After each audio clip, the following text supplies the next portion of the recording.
Aqui vai um questionário surpresa. Cite 3 diferenças entre um avião e seu carro.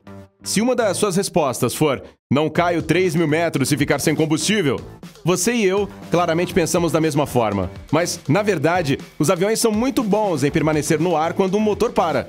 Então, como eles fazem isso? Primeiro, é essencial distinguir entre um motor com falha e a necessidade de ser desligado. Isso pode parecer estranho a princípio.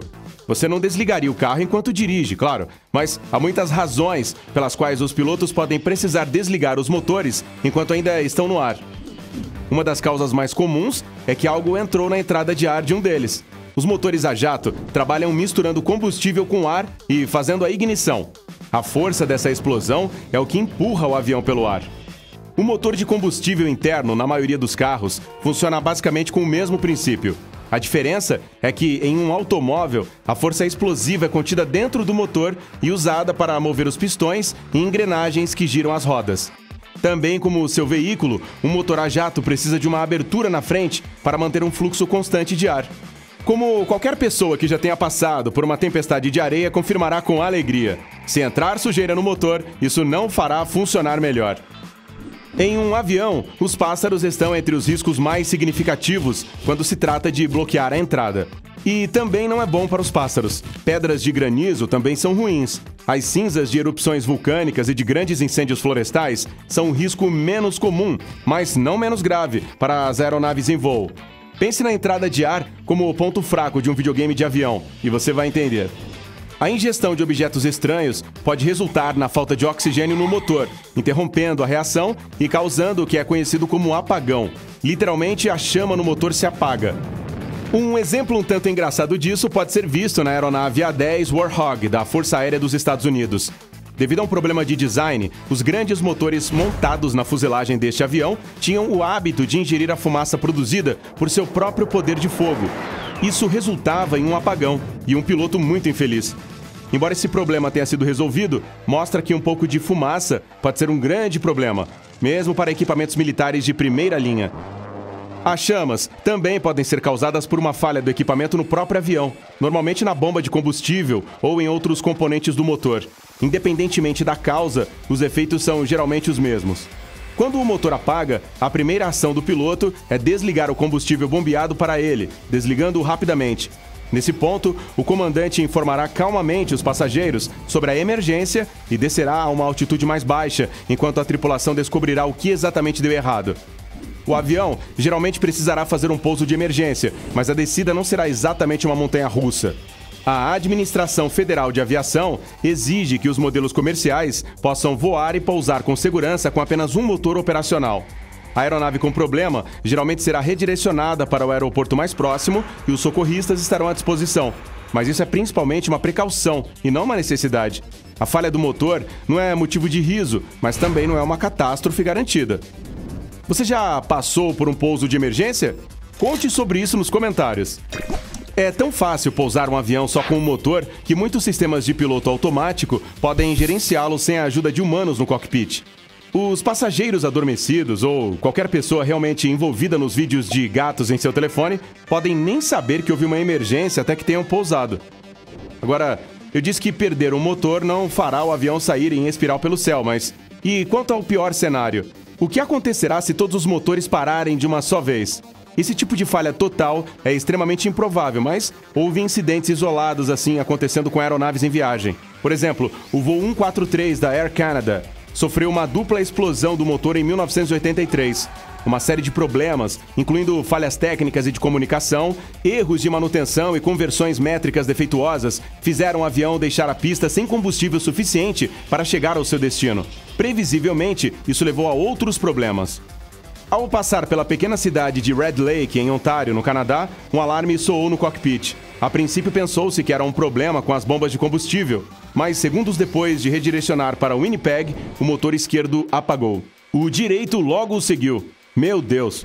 Então, essa é a parte em que o voo 143 caiu como uma rocha de alumínio, certo? Bem, não. Os motores de um avião podem empurrá-lo para a frente, mas eles não são a parte que o mantém no ar. São as asas que o sustentam quando o ar passa por baixo delas.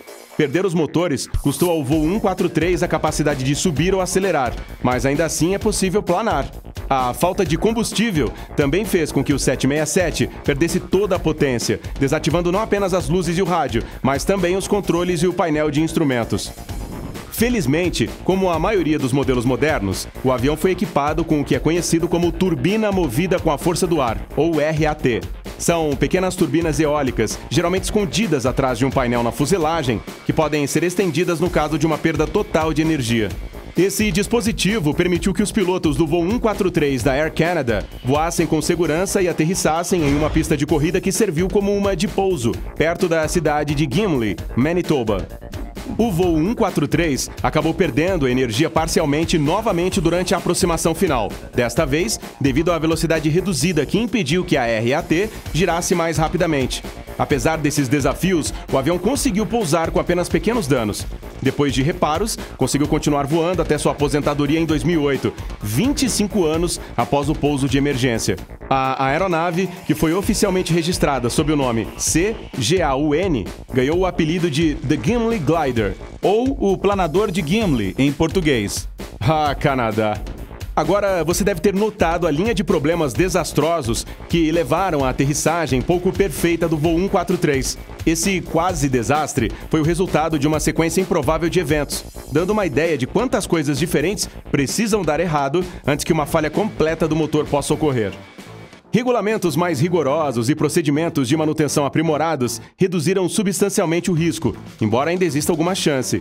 Por exemplo, o famoso milagre no Hudson, em janeiro de 2009, ocorreu depois que um Airbus A320 colidiu com um bando de gansos logo após decolar do aeroporto LaGuardia, em Nova York. O acidente resultou na perda de ambos os motores e forçou o piloto Chesley Sully Sullenberger a fazer um pouso aquático arriscado no rio Hudson, nas proximidades. Apesar das temperaturas abaixo de zero e da extrema dificuldade do pouso, todos os 155 passageiros e tripulantes foram evacuados para os barcos e transportados em segurança. Muitas pessoas tiveram que ser tratadas por hipotermia e houve vários feridos, mas apenas 5 com mais gravidade.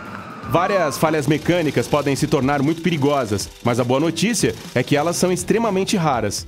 Agora, isso se refere a aviões, mas o que aconteceria se um helicóptero perdesse os motores durante um voo? Acontece que os helicópteros têm uma facilidade ainda maior para pousar sem energia do que os aviões. Os rotores agem como uma combinação de hélice e asa, proporcionando tanto elevação quanto impulso para ir para frente.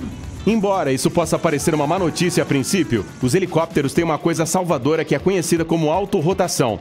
Se as rotações por minuto caírem abaixo de um limite pré-determinado, um mecanismo será acionado, desconectando o rotor principal do motor. Isso permite que ele continue girando de forma independente, em seu próprio impulso, ganhando tempo para o piloto recuperar o controle da aeronave. Se não for controlado, o helicóptero cai, como a rocha de alumínio mencionada anteriormente. Felizmente, isso raramente acontece, pois os pilotos são treinados para virar a aeronave um pouco para baixo, permitindo que mantenham o controle durante toda a descida. O ângulo correto varia de acordo com o modelo do helicóptero, mas essas informações estão disponíveis no manual de operação do helicóptero. O piloto tem tempo para abrir o livro? Contabilizar a velocidade do vento e outras variáveis pode ser um desafio no começo. No entanto, o pouso de autorrotação é considerado um dos procedimentos mais simples de helicóptero, e todos os pilotos precisam concluir um para obter sua licença. Não importa como você voe, eu não me preocuparia muito com uma falha completa do motor, pois ela é excepcionalmente rara e surpreendentemente fácil de recuperar. Além disso, você terá uma ótima história para contar. Ei, se aprendeu algo novo hoje, curta este vídeo e o compartilhe com um amigo. E aqui estão outros vídeos legais para você. Basta clicar no da esquerda ou no da direita e permanecer no lado incrível da vida.